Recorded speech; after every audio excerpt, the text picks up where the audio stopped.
Hey guys, welcome to my channel, RealmOfOri. In this video, we will continue with Volume 19, Chapter 1, The First Battle, Part 11. If you haven't watched the previous video or chapter, you can find the link in the description below. And before we start, this video contains spoilers from Tensura Light Novel.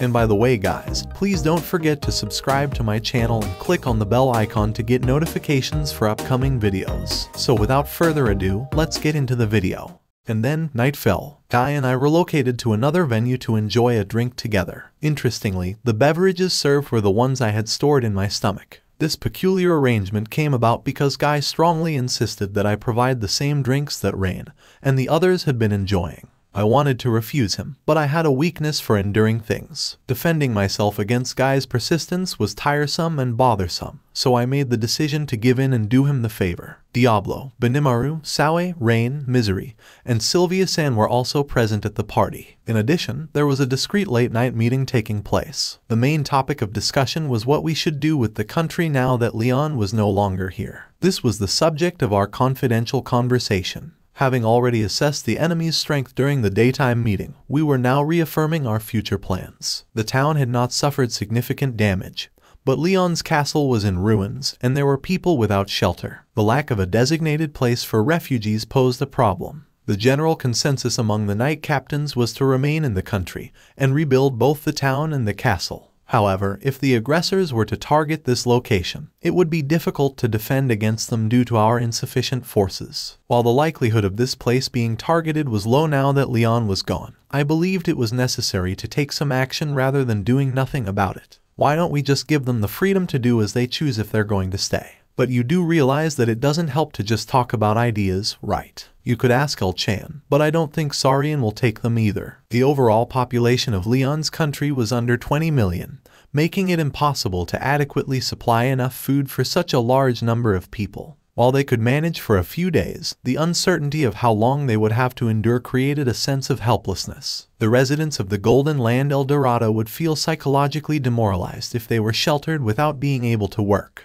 Being away from their occupations for an extended period was enough to instill unease. The notion of evacuating to another country had already been dismissed as unrealistic. On the other hand, leaving someone behind to protect them was also. By the way, Guy, you won't be staying here, right? Well, I suppose that's alright. I suppose it's not feasible. Just as I thou, what? It's not like we have a choice. This place holds little significance, but even so, there's always a chance they might target it. No way, is this some kind of joke? I didn't anticipate Guy agreeing so openly, leaving me unsure of how to respond. I'm surprised. I never expected the infamously ruthless and cruel Red King to be such an understanding demon. The rumors among the people were certainly unreliable. Sylvia-san expressed her surprise, and I shared her sentiment. Are you guys trying to provoke a fight? No way. I have no intention of picking a fight I can't win. Of course not, we're relying on you, Guy-san.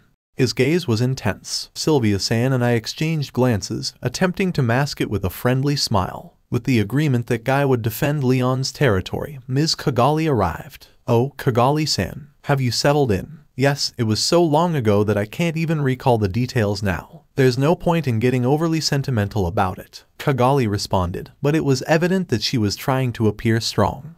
So, is there something you wanted to discuss? I thought I would share everything I know. Observing Kigali's rejuvenated expression, I realized that this would be a lengthy tale. Although I had caught a glimpse of the daytime discussion, I anticipated that what I was about to hear would touch upon Kigali's personal life. Therefore, I wanted to confirm first. Are you sure it's alright for us to hear about this? Yes, I am grateful to Rimuru Dono, so if you don't mind, I would be delighted to share. If she put it that way, there was no reason to decline. We listened attentively to Kigali's narrative in silence. It was a deeply personal tale, encompassing Kigali's extensive life as a princess of a prominent nation. It delved into the guilt she carried towards Milim and the fear she harbored towards Guy, her resentment towards Leon and its eventual transformation. As I listened to Kigali's account, I almost felt a twinge of guilt for having slain Clayman. After all, the Clayman depicted in Kigali's story was a compassionate and caring individual. From Kigali's tone, it was evident that he was loved by his friends. However, his role as a demon lord had warped him, and he had ultimately been manipulated by Lieutenant Kondu. As a result, he became the catalyst for numerous misfortunes and was abandoned by his fellow demon lords, especially Guy.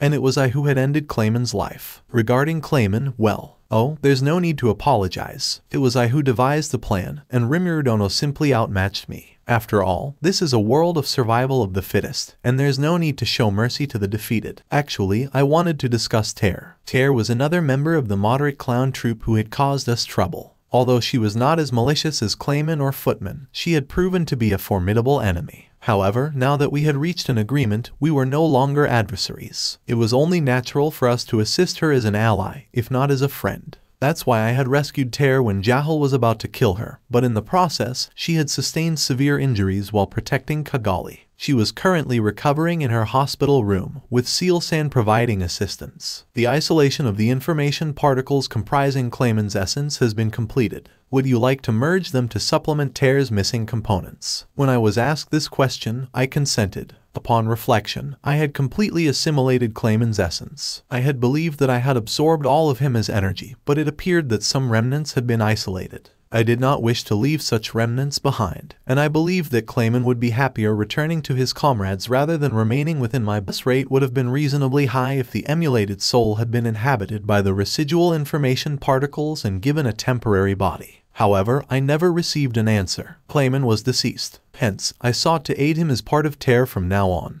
This decision was entirely my own, driven by my own will and ego, and I had been uncertain about whether or not to share it with Kigali and the others. However, now I felt compelled to disclose this information. Is that so? That child, with Tear. Thank you. By the way, Rimuru-kun, I've been listening to you, and I think you're being overly self-centered. Indeed, even the divine ancestor never did something as absurd as gathering remnants of the deceased and implanting them into others. When did you two become such close friends?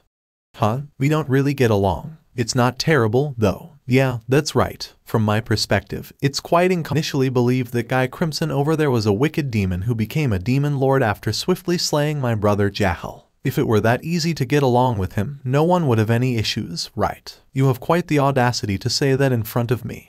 It seems Sylvia-san has taken a liking to Guy. Guy tends to show respect to those who do not fear him. It seems like the start of a positive relationship for the future. However, I thought I had shifted away from the topic, but apparently not. So, Rimuru, what did you do with the remnants of Clayman? Well, it kind of just happened, you know. It was purely coincidental when I saved them from Jahal's attack. That sounds suspicious. Are you hiding something? You should talk to him more. He always keeps quiet about important matters. Shut up, you two. There are many things I don't understand, and I'm not sure why this happened either. By the way, Kigali-san, I wasn't sure if I should ask this, but could you tell me about your friends? Kigali, taken aback by Sylvia-san's request, appeared puzzled. However, it seemed like she remembered something and spoke up. I have an idea of what you want to inquire about, so it's fine. Also, you don't have to use honorifics with me, so drop them. Thank you. Then you can call me Sylvia as well. Now, I know this might come as a surprise, but it's about Laplace, right? Yeah.